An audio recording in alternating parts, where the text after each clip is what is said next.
everybody who's hopping on, we're gonna start at 7:03 just to give folks a chance to get on the Zoom, hop in, and then we're gonna get started and have a great conversation. I know it's gonna be a great conversation because this guy dropped so many jewels last time. Like, you know what I mean? I know he has so much more to bring. Like, I know it. Amber in New York City, love it. Love it. Teacher in the Bronx, really want to listen and learn, love it. Tuscaloosa, Alabama. Hey, oh, yeah, I don't know. Yeah, I need more education myself, see. I'm dead. Everybody who's hopping on, just drop in the chat who you are. The last time was awesome, had to come back for round 2, and there's gonna be around 3, 4, 5. Everybody's gonna get a chance to come back on and have the opportunity to share with folks in more depth what they think a super school could look like. And there's some other folks who are on here now who, you know, are ultimately going to get the question coming to them too. So, you know, we look for all kind of intelligent conversation going on in the chat, you know, sharing, you know, things that you believe is what going to build a super school. And then, you know, we would love to connect and bring, you know, bring folks aboard to continue to expand this conversation. Like this is going to move beyond a conversation. We're going to build some super schools. That's For that's sure. facts. That's a fact. All right, we got 1 more minute till we're starting. I can't wait. You're another student in the house. Hello. All right. Nikki, hey. I gotta I'll be looking at the last time when I was on. Oh wait, last time when I was on, I got to comment and talk when other folks were speaking. Oh, it's all on you, man. That's All right. right. Welcome everybody. Looking good. Looking good. And ready to engage in an amazing conversation. I presume it will be. I am not worried about that at all. So it is officially 7:03. We are going to get started. You let us know, Malu, if you're ready. I am ready to go. Give all the opportunities to drop the gems. Do not disturb is on. We are getting ready to go. I'm ready. All right, here we go. I Start us off. Take it away. Got it. So, you know, last time, man, again, you dropped, you know, all kind of jewels, and there were, you know, some specific things that you, well, first of all, you know, for anybody who's on the line, why don't you give yourself a quick introduction? I don't know if everybody was with us last week. So, yeah, if you could introduce yourself, can you hear? Oh, myself. Okay. I was just saying that. I was like, yeah, introduce yourself. My name is Rakim Jenkins. My students call me Amalu. Amalu means if you do not try, you will not succeed. I am a teacher in the South Bronx with my amazing students who are on the line, South Bronx Community Charter High School, which is a project-based learning school. I taught middle school for 3 years. Before that in Brownsville. Brownsville never ran, never will. And I mentor, and I love history. And I just believe that our kids deserve better than the current education system that we currently have. And that with everything that's going on in the world, we owe it to our kids to create this this education system that they really need. So that's it. Thank you. So let's start that process, man. So you said the school that you work at is a project-based learning school. Yeah. I've heard a lot about project-based learning schools. It strikes me as the direction that we need to start to move in. And when you were on last time, you talked about student-centered education. You talked about students helping to create the curriculum. Can you talk a little bit about exactly what that looks like? You know, how you set things up to, you know, get these state tests and things built in a, well, you're not building a state test, but where you build a curriculum around something that still allow them to, you know, to handle the tests and things to that effect that are thrust upon them. Yeah, I think that, well, there's four components of project-based learning. Take this from the Penn model at University of Pennsylvania. There's authenticity, right? Is the project authentic to the students, right? 2, is it collaborative, right? Students must collaborate, right? They must collaborate. Does it have the disciplinary practices, right? And I'm gonna get back to that, disciplinary practices in terms of like, I can formulate a sound argument. Can they write a thesis? Can they write like disciplinary practices? Can they think of a historian? All of that, right? And then the 4th part is iteration, right? We don't believe that once you do a project that it's that is perfect, right? But students should get in the habit of growing and iterating and iterating and iterating so it can grow to its best level. So what I do with the projects and one of our grade team, there's 2 things. We created a think tank project, which pretty much puts students in the driver's seat in terms of creating the curriculum, right? So the essential question is simple. How can student-driven curriculum meet the needs of the 21st century, right? And then they take this think tank project and they either try to change something in the school or the world, right? And what we do is we leave everything to them. They get to pick what skills they want on the project.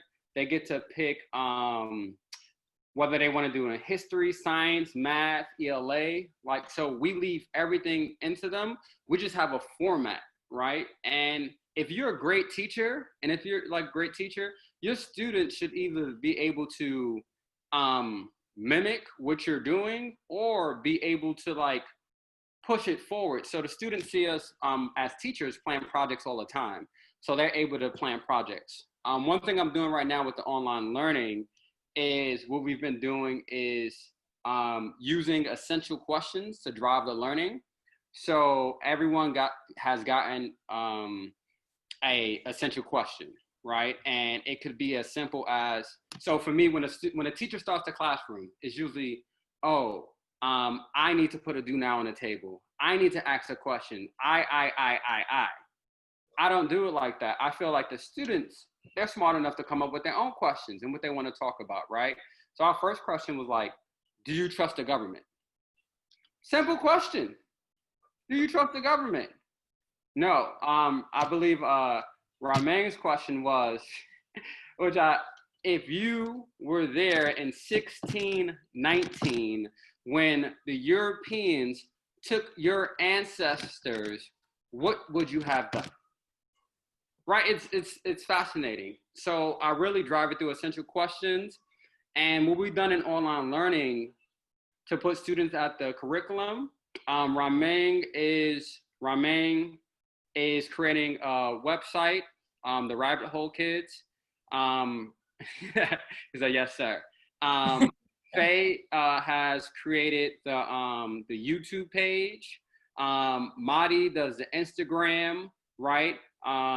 Haley, Fatia, like all of us have come together to take the learning beyond the classroom, right? So now we're just doing like a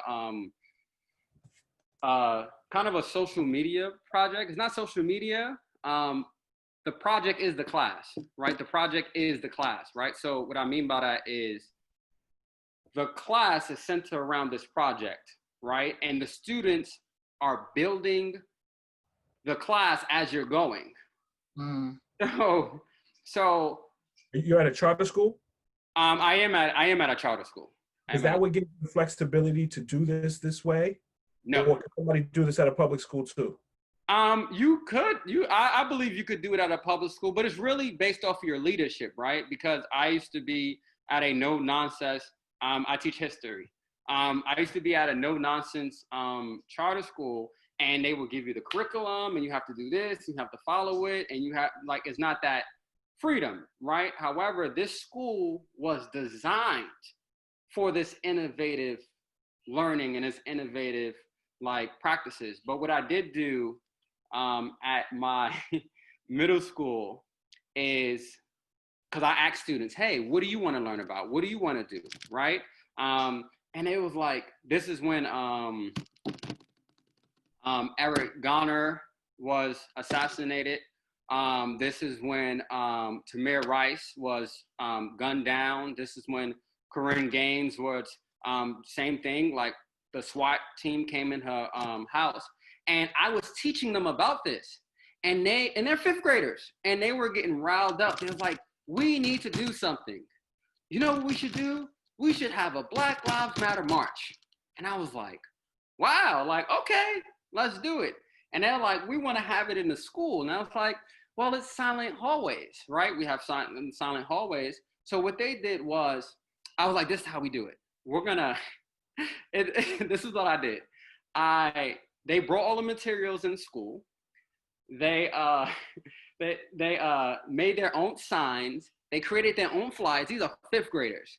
And we had a silent march in the hallways, in the school, and they took their signs to every class. And that was totally their idea, but I just had the willingness to let them do it.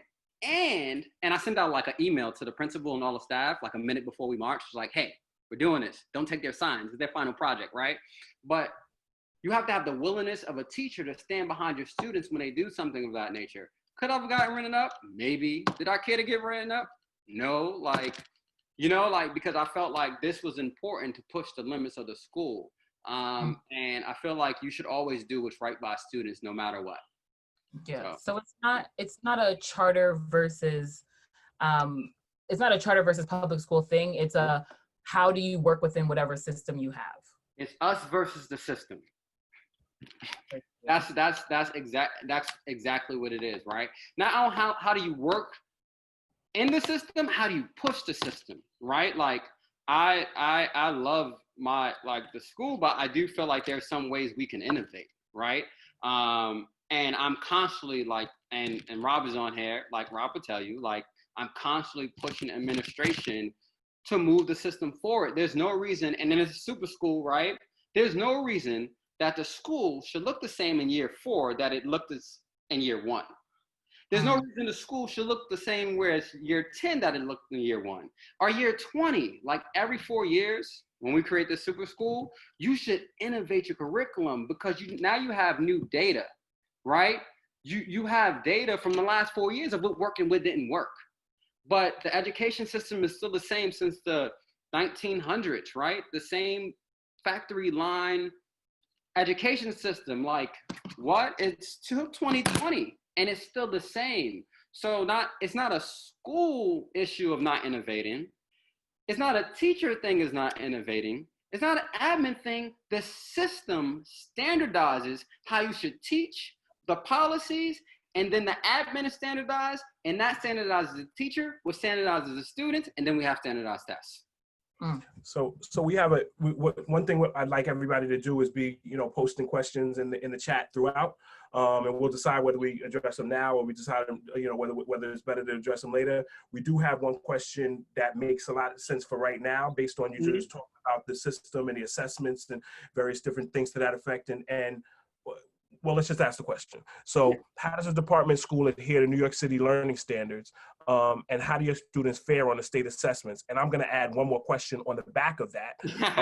How important is it that students do very well based on those standards, in thinking along the lines of what truly educates them? Is it possible that some of the things that you're talking about puts them in a better place from long-term educational outcomes and what they do with their life, but it just doesn't fit with the standards and state assessments? So I'll let you hold all that. Yeah. Thank you. First, Chelsea, Addison and I was talking earlier, right?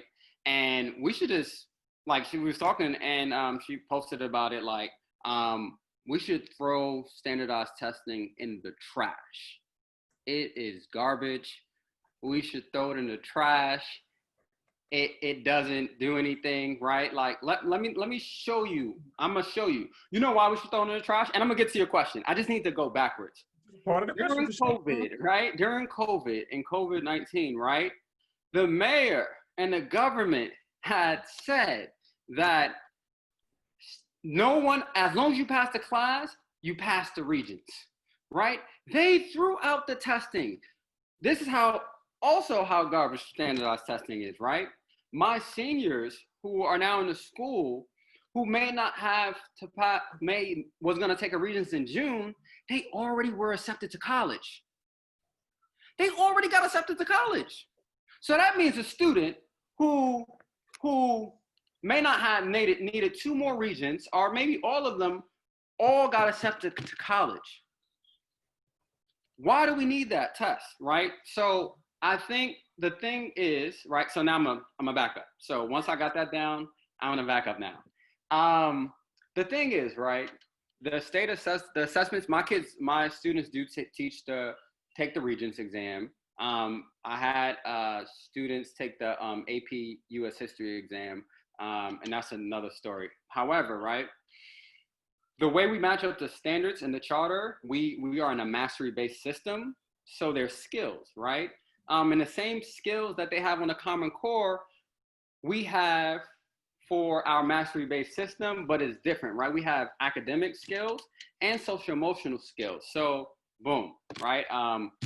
I can formulate a sound argument using evidence, right? That's a skill that we teach.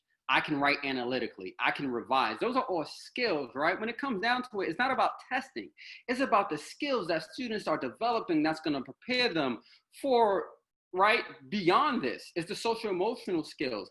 Your confidence, that's a skill. Can you self-regulate? Can you take personal responsibility, right? Can you, right? Like, these are all skills that my students put on their resume. Because, hey, I've mastered it through these 3-4 years. I'm going to put it on resume. So it's really about the skills, right? And anything with skills, right? When you first started to, like, learn how to tie your shoes. We all can tie our shoes now, right? But at first, you didn't know how to tie your shoes. That was a skill that you had to learn. You had to adapt. So what we do is mostly mastery, right? And we think about growth. Like, what do we want the student to be like when they reach senior year? And I think that's the best way to do, right? Because wherever they come in at, they can grow. So we do have the Regents exam, right? And the kids know how I feel about the Regents exam. They would tell you that my class is harder than the Regents, right? Because I feel like our expectations for students should not be based off of state standards. If your expectations for students are based off of state standards, you're failing your students. Because I actually feel like the state standards are low. They're low, right? And they don't get at building the whole child, right? They don't teach you how to love yourself, right? That's not a state standard, right? They don't teach you how to collaborate with others. That's not a state standard, right? And even some schools are moving into STEAM, like coding, budget, taxes, like those are all skills that we need to prepare students for. But if you're not in an environment to be able to push that and innovate, then you're just stuck, right? You're standardized, and then you're kind of, in terms of the pedagogy oppressed, you're being oppressed in a way. Because what you would want it to really give students, you can't because of some state standards. No, if you're not pushing against the state standards, if you're not pushing against the norm, you are not doing it right. You are not teaching right, whatever, right? I would say, Rob, you can correct me. I would say most students who take the U.S. History Regents exam, I believe like 65% of them pass the first time, 80% of them pass the second time. Rob, you can correct me because you have the data. But I honestly, I brought up some students from freshman year and told them to take the 11th grade Regents because I believe they can.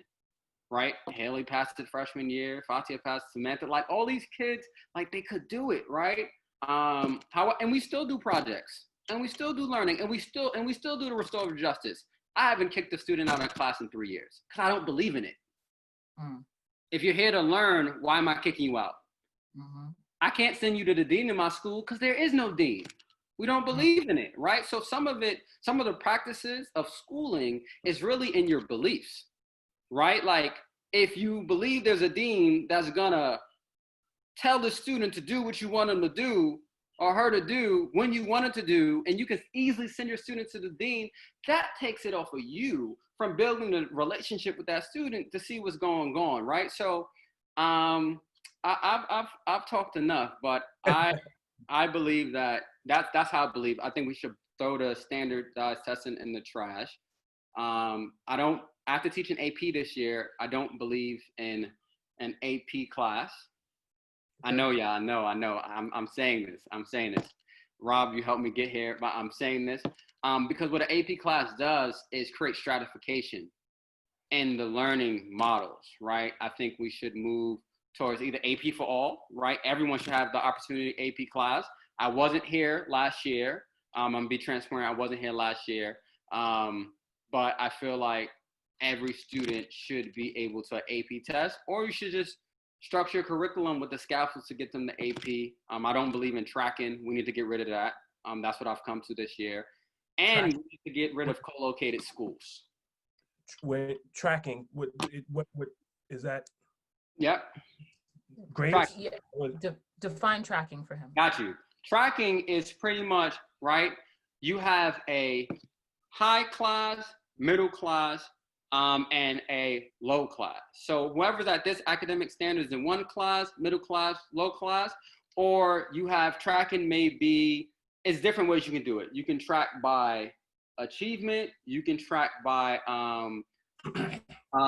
students' individual education plans, right? There's many ways you can track, but instead of making sure like the groups are, I guess, is heterogeneous, mixed together, you separate students based off of where they are academically or what tests they're taking or I don't think we should do that. We should prepare all students to be able to sit in the class together and learn together and move forward together. That's tracking. Co-located school. Yeah. Sorry. No, I was just gonna say, if there's people out there like that, everybody actually knows what tracking in, and I just don't because yeah. We're good. Just a proud parent that loves the co-located schools is within another school, right? So you have two schools. They might both be middle schools. They might both be elementary schools, but it's a school, like two different schools in one building, right? And this is why I don't believe in co-located schools. When I was teaching middle school, right? At Uncommon Schools, right? I'll put it there. We had a school that was in the district there in the school, and we had a floor. And like Uncommon, all these big charter schools, they boast, we have 100% rate of going to college. We have 100% acceptance to college. We have 100% are fluent in reading and math scores, right? However, what the issue is that you're creating a stratification within your own school. Those students don't have the access to the resources, right? Those students are not getting the same type of learning that other school is getting. So even inside of a school that's co-located, it's an inequality that persists that no one wants to talk about, right? So we can, yeah. I feel like it's a lot. But last time, in the last event, we talked a little bit about African-centered pedagogy, right? And we talked about kind of what that looks like. And so we want to kind of dig into what does that look like in one non-Black majority schools, so schools that have a lot of people who are from various different communities, and just talk about it in the context of like tomorrow's Juneteenth. I'm doing Teach for America. Teach for America has now decided it's going to be a organization-wide holiday every year. Nike has decided they're doing the same thing. So we'll talk about reasons for that, but we're not going to do that right now. We're just going to talk about what the history and the historical context of Black history and centering that in our education. What does that look like for people who are non-Black? We know what it does for Black folks and how it empowers them, but what does it look like for other folks? Right. I have to say this up front. I always got to say things up front because I have to put things in the context.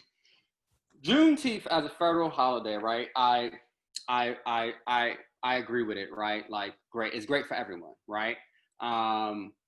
However, Juneteenth, the day,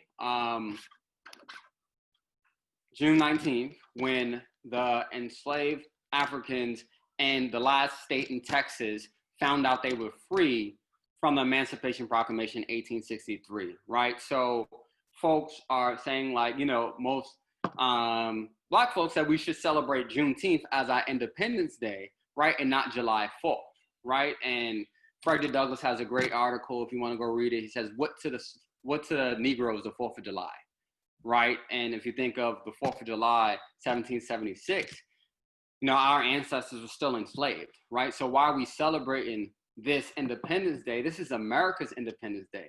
And America's Independence Day is based off of not liberty and freedom and justice for all, but liberty, freedom, and justice for white men, right? And I think even putting that history in its right standpoint is important, because then you go celebrating a history that was meant to uplift you, but what it does is reify white supremacy and oppression, right? And I wanted to put that Juneteenth as a federal holiday, which I agree with it, is just a response, because everyone is catching hell right now. There's a major movement for resistance, right? There's a major resistance movement against police brutality and killings, and everyone wants to come out. So this is the mayor's thing. Oh, Juneteenth is a national holiday, right? But when we told you to take Christopher Columbus Day off the calendar for years, and all these other states have done it, you refuse to, right? Because, so it's like a school saying Black Lives Matter, but you just cut the budget of half of your teachers, or all of your teachers, right? Like these symbolism without substance, right? And that's what it is, right? So I'm here for the Juneteenth. However, it's symbolism without substance. So is history, right? History is look at the stepchild of the education system. There's ELA, there's math, and then you may learn history in middle school. So before we can get to an African-centered pedagogy and what that does for anyone, you have to first be taught the history first to even to get something, right? So what I would say is that history tells us, like, for non-white folks, right? History, the real centered history, African-centered pedagogy, or just history in general, puts you on the right side of history. Granted, when I teach about I'll give you an example. When I teach about the Atlantic slave trade, right? Most folks talk about the Atlantic slave trade as it was Black history, right? Atlantic slave trade is white history too.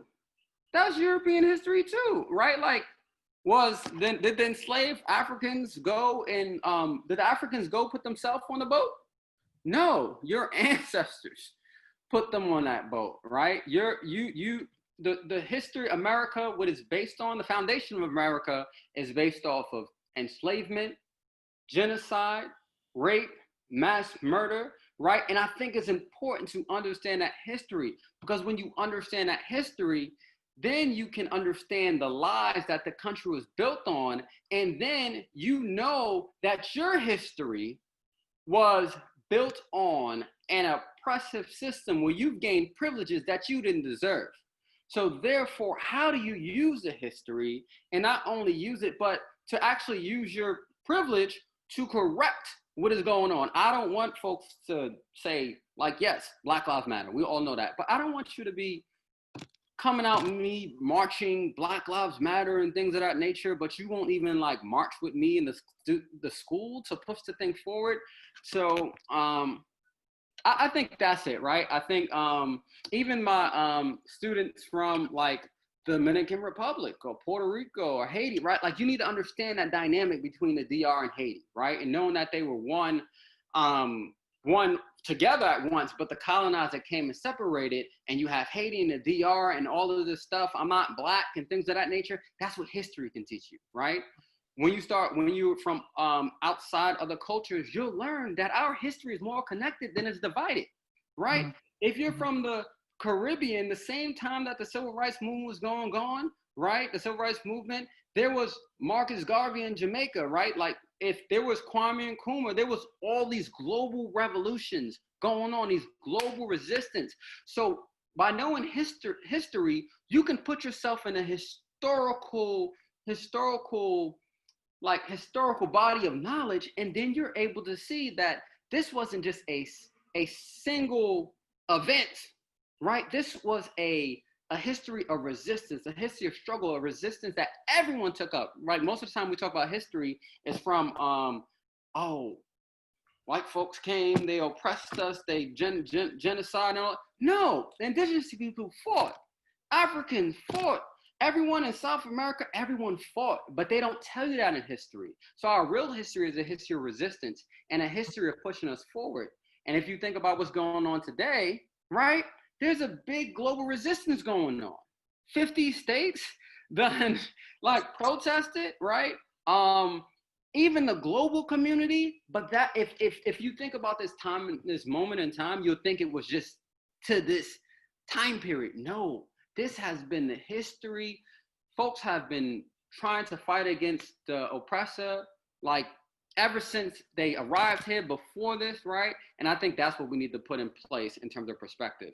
So Juneteenth is great, but give me some change in policy. Give me some change in healthcare, right?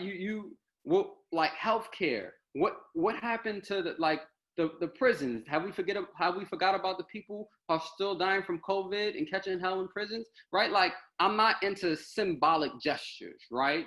I'm into real policy change. You can't say Juneteenth, everyone gets off of educators, but then you are cutting budgets, and not social workers are not getting in, and there's no mental health counselors, there's no resources. But when folks are giving resistance in the streets, you have money for tanks and guns and riot gear and stuff like that. That shows me that, right? Like you telling me Juneteenth is a national holiday, what that means? You're not gonna beat us upside our head on this holiday when we go revolt, or when we go like resist? Is that what that means? That we can protest? Like, are no black folks gonna get shot on this day? Is teacher salaries gonna raise? Are we gonna like take those billions of dollars from police force that we're gonna defund? Are you gonna defund the police on Juneteenth? Maybe it'll come down. Like, come on, y'all. Like, that's really what it is. Kaylin said, keep them kente cloth. No. So something that I definitely wanted to make sure we got into, and I'm so interested to hear from a history teacher's perspective, something that I think all the time is, why do we have history class, but we don't have future class? And that's not to say that we shouldn't have history class. That's to say that I believe we should have future class as well. And you can't know where you're going without knowing where you came from. So it's both are important. Yep. But I submit to people that I don't think that kids want to learn, and you're not a math teacher, but kids don't want to learn calculus. I don't think anybody says, hey, I want to learn calculus. They want to learn, how to go to the moon, or that might be, but they want to learn how to go to the moon, and then they'll take that vision of how to go to the moon, and we should probably be teaching them physics and calculus and geometry and whatever else is in there to help us get there. So I'm interested to hear your thoughts on what a future class might look like, where we start to analyze artificial intelligence, and we start to analyze various different things in bio and nanotech and VR and AR, all of these things that we know are coming fast, that our communities don't necessarily, we won't necessarily have access to them in the same way that everybody else does if we don't kind of demand that in the same way we're demanding a whole lots of things. So I want you to think through that and maybe unpack that idea for us a little bit. Yeah, I can elaborate on that. I think the most, and this goes back to history, right? And I'm gonna say history, and this is the problem with not having history in schools, or specifically, I'm talking about Black studies, and Black studies is incorporate of Black studies, right? Indigenous studies, Black feminists thought, like all of that is the history of Black studies, right? And I'm putting that, you can go through your entire life without taking a class that represents your culture, right? And talking about this future class, if we taught from a historical platform, a historical being, we as people of African descent are so far ahead of the modern technology. Those pyramids that was built, and the pyramids of Giza, the first person who Imhotep was the first architect, the first medicine man, right? He built the triangle in terms of the 4-5-6 Pythagorean theorem. The 4-5-6 triangle is the same methods that was used to build the pyramids. And you have pyramids in Mesoamerica and all these places where people of African descent is. So talk about and they still have not known how to replicate those pyramids, right? So we can't talk about plotting to the moon and this future thing, but knowing that somewhere in our history, right? In the time of Queen T, in the time of Imhotep and things of that nature, we were so far advanced. We created calculus. We created mathematics. We created writing. We created these things, right? So why can't we create artificial intelligence, right? But kids don't know that, right? So therefore, even my brother, Tendaji, he is starting an organization called like Black Kids Love Math, right? And I think it's amazing, right? And he has a picture of Imhotep in his classroom and the pyramids and all of these people, right? The Dogon people of Mali, I was gonna get to that, right? Yes, the Dogon people of Mali. The Dogon people, right? They were believing in, they had sight beyond the sight, right? And it's a star called the Sirius B that just modern day technology was able to spot the Sirius B. But the Dogon people, right, wrote about this star of the Sirius B star way before there was a thing called telescope, SAR, NASA, right? So they had great sight that they can use astronomy to plot the stars and see what was going on. So before we go and like, yes, we should be investing in tech and artificial intelligence, we had a people who were spiritual, who at the root of them, they did all of these things. Most of the technology that's being built these days is based off of African people of African descent and African history that was already built of it. Dr. Leonard Jeffries, he called this pyramid consciousness, right?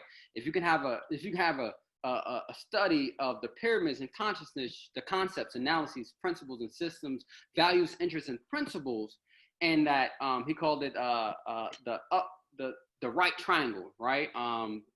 In terms of the three C's of communal, collective, and collaboration, right? That led to spiritual center, right? The issue is that now we're in like what he would call the 3Ds, right?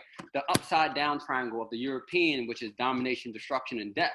That's based off of profit, right? So yes, kids should study NASA and the moon and STEM and STEAM and all these other stuff.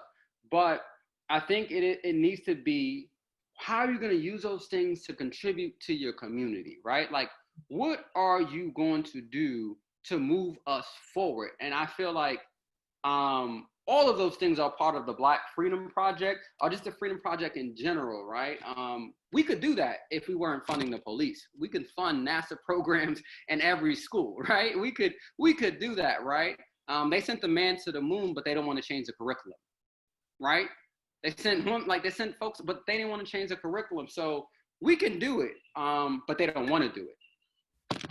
But yeah, yes, I agree. We should be looking towards the future, and not only the future. And I'm gonna stop here. Not only the future of tech and all these things, this nature. Like, how we preparing kids to prepare for their future? What are the work-based learning programs? What are the internships? What are the fellowships? Right, like. Why don't every student inside of a school have a job within their community, right? To prepare for that future that they want to advance, right? Because if we are not helping students get jobs, if they're not paying, like as a school, then I know folks who will give students jobs. You thought that student didn't know math, right? That student knows math. Our kids know math, right?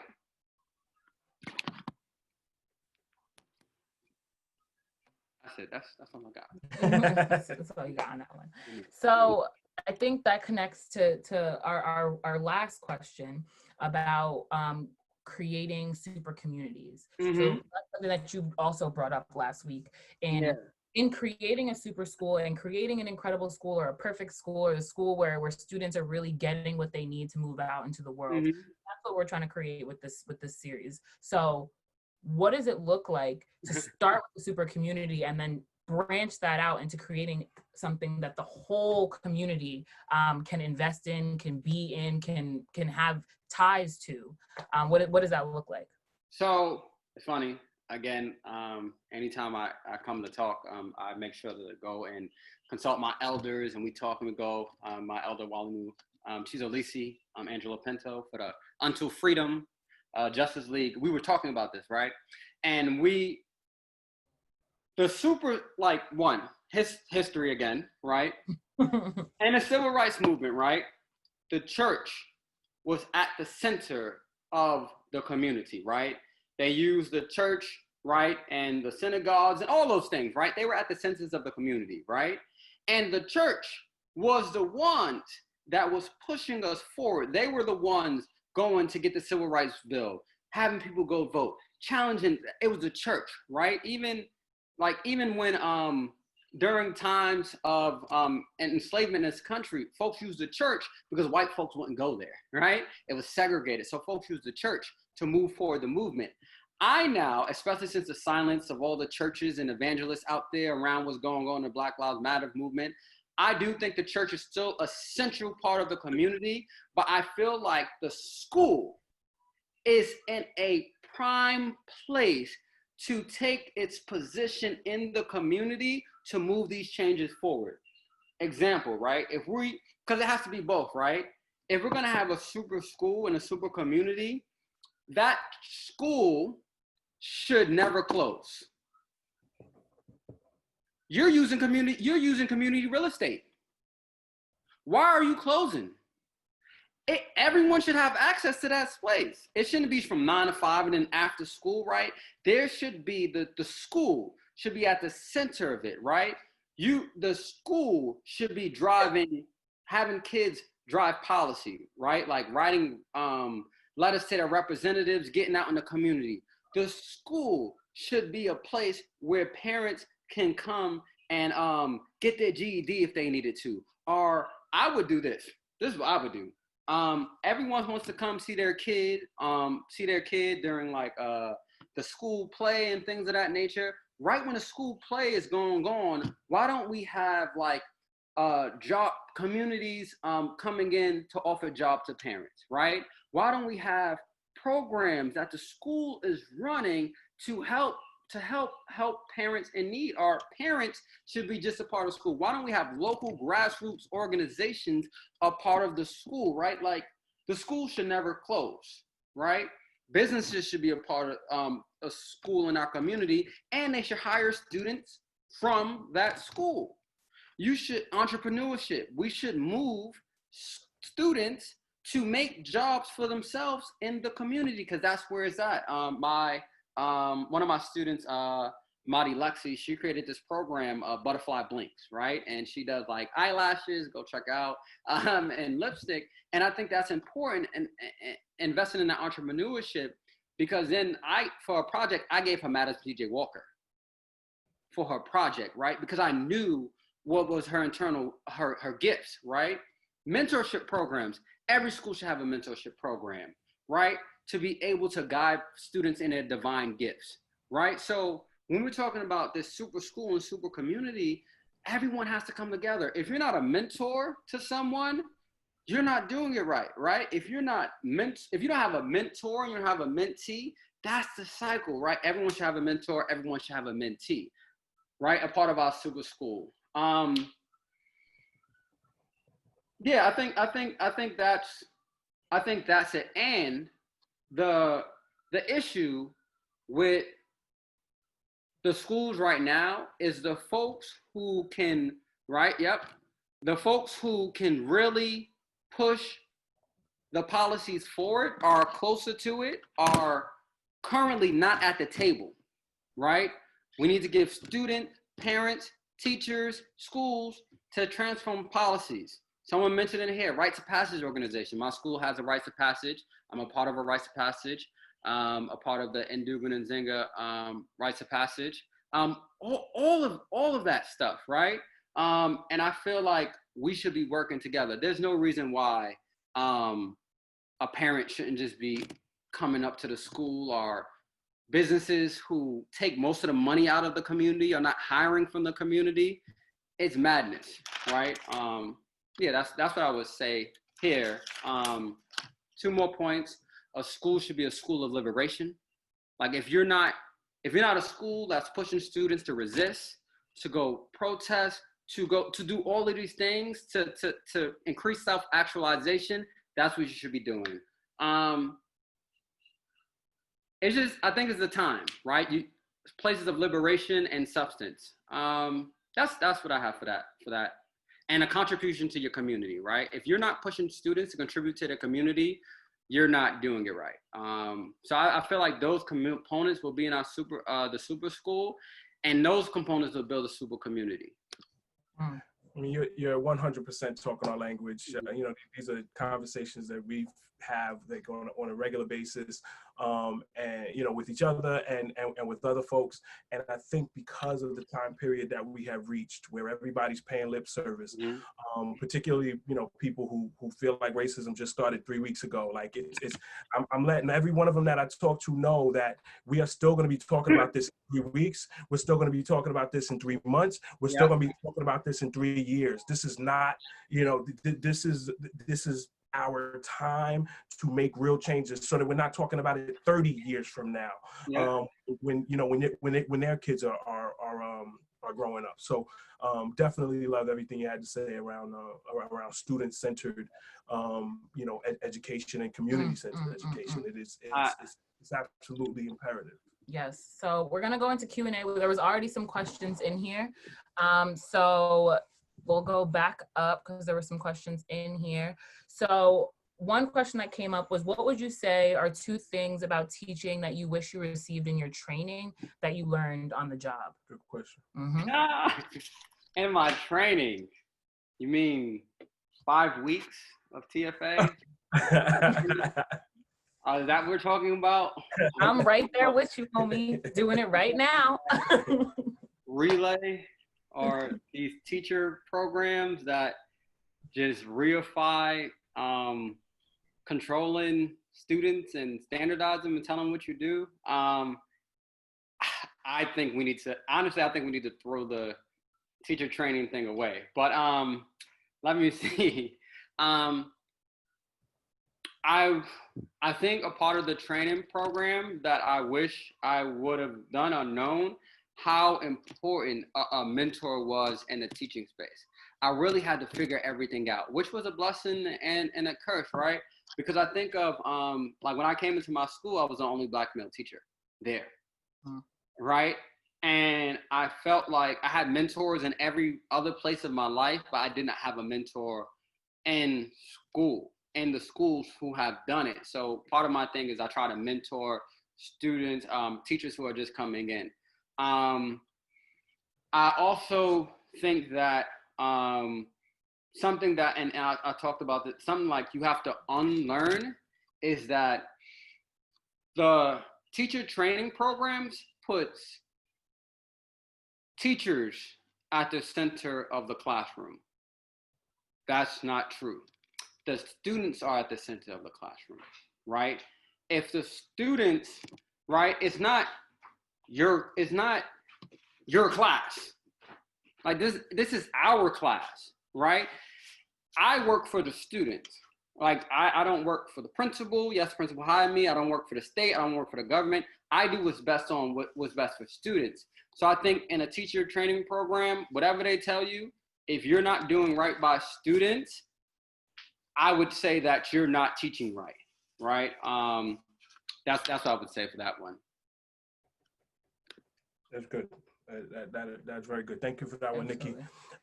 Gina asked if you could talk a little bit more about an online super school, since that is a reality next year. Yeah, and that goes back, and thank you, Gina. Gina was a phenomenal coach and for the PEN program at Project-Based Learning program. What I do online, and Faye, Nayatu, Ramin, Haley, you can talk to it, is I would drive the learning through essential questions, right? And I drive the learning through essential questions that students make up, like I was talking about earlier. So I would drive the learning through essential questions, right? One of my first questions I ask students when I come into school is, what is freedom, right? They need to define freedom. What is freedom, right? Are you free based off of your definition of freedom and the definitions of freedom that we created as a class? If you're not free, how do you get free? And if you feel free, how do you extend your freedom? So I feel like my class is an extension of the Black Freedom Project, right? If you're not teaching students how to freedom and actualization, then you're not moving them forward. So I would run the class to essential questions. 2, I have my students here with me right now, and everywhere I go, I bring my students, right? What are they learning outside of the classroom? You're the teacher, but there's so many things, resources. Like, we went to go see Hamilton. Before, I wanted to go see them at the museum. I wanted to go take them to the movies, like more trips, things of that nature. However, online, you have a perfect time to bring students past the classroom.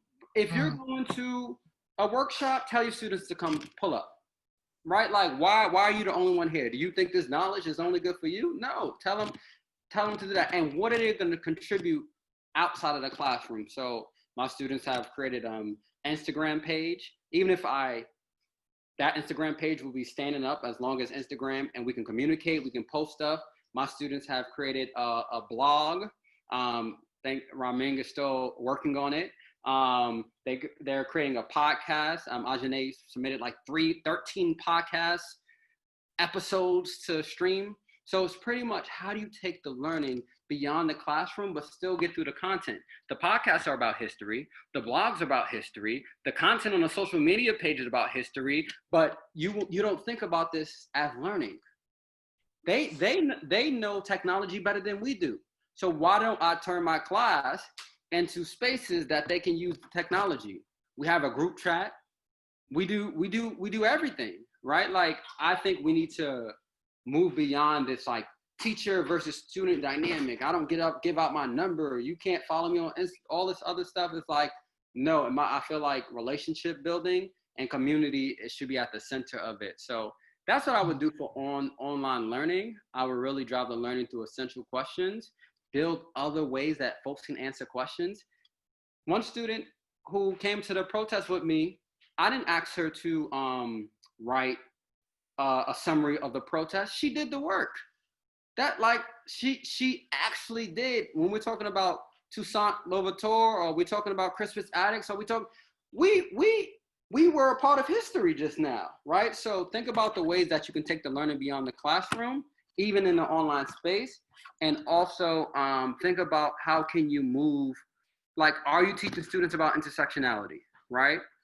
When you talk about George Floyd, are you talking about Breonna Taylor? Are you talking about Tony McDade? Are you pushing yourself to teach them beyond, like, I have to, like, are you doing that work? So that's what I would do. And that project should be online. And you should do it on Zoom and invite everybody to it. Hey, this is your final project. This is what you're gonna do. Put it out your social media pages. Make it a public event, just like y'all streaming graduation. Stream your final projects. Make it somewhere that it could be. That's the beauty of project-based learning. What's the contribution to society? How do you move the work beyond the classroom? Because the world is the class, not the classroom. The world is the class. But we so worried about that 10 by 10 or whatever it is place of oppression and not liberation, that we're so, like, I'm just talking about, like, we're so narrow in our dream big. Think about it. Whatever you wanted to do. For sure. I love that. We're running out of time. We got 2 more questions that are in here right now. So Marcia said, with the recent focus on Black Wall Street, I wanted to know if Tulsa, Oklahoma was where TFA holds an annual professional development, and whether or not Black Wall Street comes up in the PD. I'm in TFA.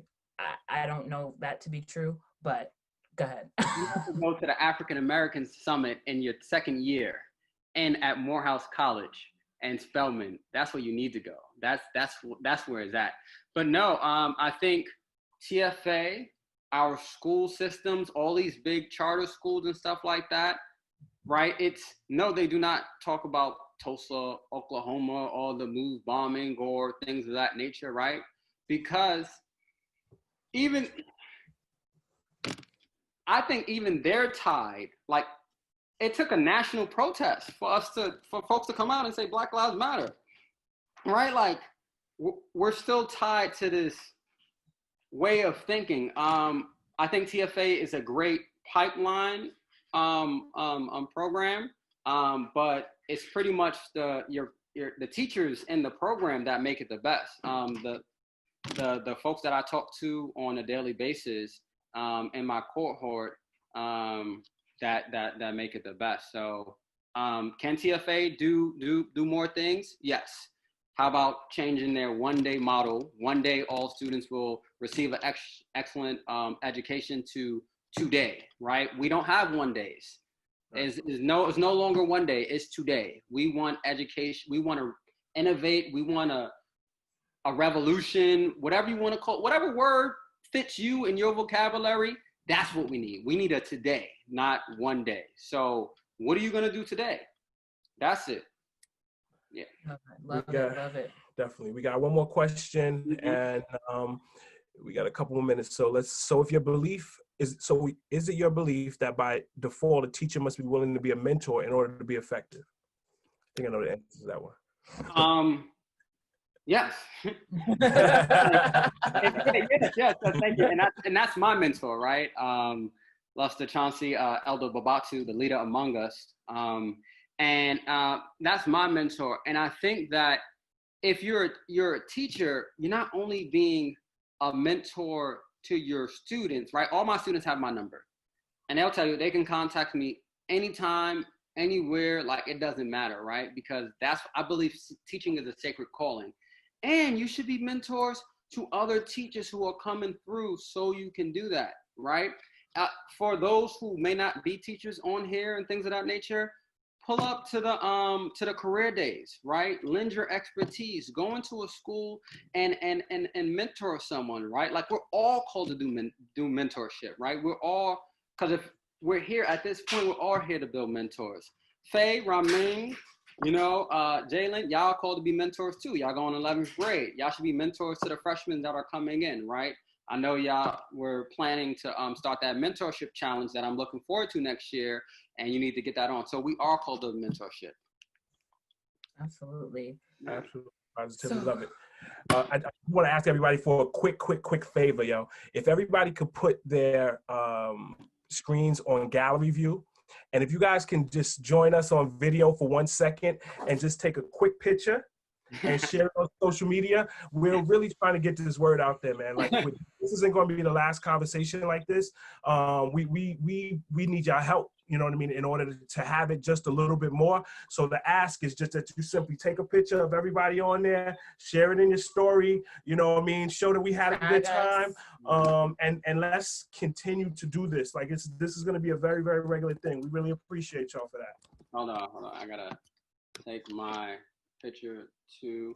And I'm open to, like, people contact me in my DMs on Instagram all the time about teaching and everything. Feel free to reach out to anyone. Let me do this. Hey, I definitely make sure to frequent your page, man. You always got good stuff. Love seeing all the beautiful faces. Love it. Hi, everybody. So if everybody can just, again, we'll take a quick picture of the screen. If you can share that, that would be wonderful. And we really appreciate y'all. Chat, our Instagram, you can tag us in it, spread the word. But we'll be back next week to have another one of these. So I'm taking a picture of everybody right now. Just everybody raise the roof. Show like when I do that. I'm gonna just get that off of you. That would work too. Right. The education conference as well. Yes. So our also ask is today we are starting registration for the Black Education Conference in partnership with the Black Education Agenda. This conference is for any and everyone who is in service of Black students. And we are going to, as the days and the weeks come by until August 22nd and 23rd, we're going to be talking about, we're going to be letting y'all know who's going to be on the panels, on the presentations, on the workshops. But going back to school is going to be extraordinarily difficult for everyone, but it's going to be particularly difficult for Black students. And we want to give as many tips, tricks, tools to be in support of those students. And so right now on our website, www.blackonblackeducation.com, you can register for the conference August 22nd and 23rd. There are 2 half days, and I think it's going to be extraordinarily impactful. And then again, follow us on Instagram so you'll see as the days come by who is going to be on there. I know this guy is going to be on there just dropping more gems. So if you guys are real about this anti-racism fight, that is definitely an incredible place to start, because we're not holding anything back, and we are not apologizing for being in love and wanting Black folks to prosper as much as possible. So we appreciate all you guys for being here. Yeah, thank you guys so much. Thank you. And if any of you guys have ideas or anything else that you want to share, we have zero monopoly on, what's going to allow us to create super schools. We want to hear from you guys exactly what's going to allow that to happen. So, we truly appreciate everybody's support. And thank you so much for being here. Yes, and then last thing, as we roll out, you will get an email with this recording. You will get an email that tells you where you can buy a beautiful shirt. We will send an email with the link to the conference, and also a link so that you can get any information that you need from Rakim, Amalu. Again, thank you so much for being here. Have an incredible night. We love you guys. Thank you so much. Hey, go celebrate Juneteenth. Go support a Black business. Let's do it. Bye, everybody. Peace. All right,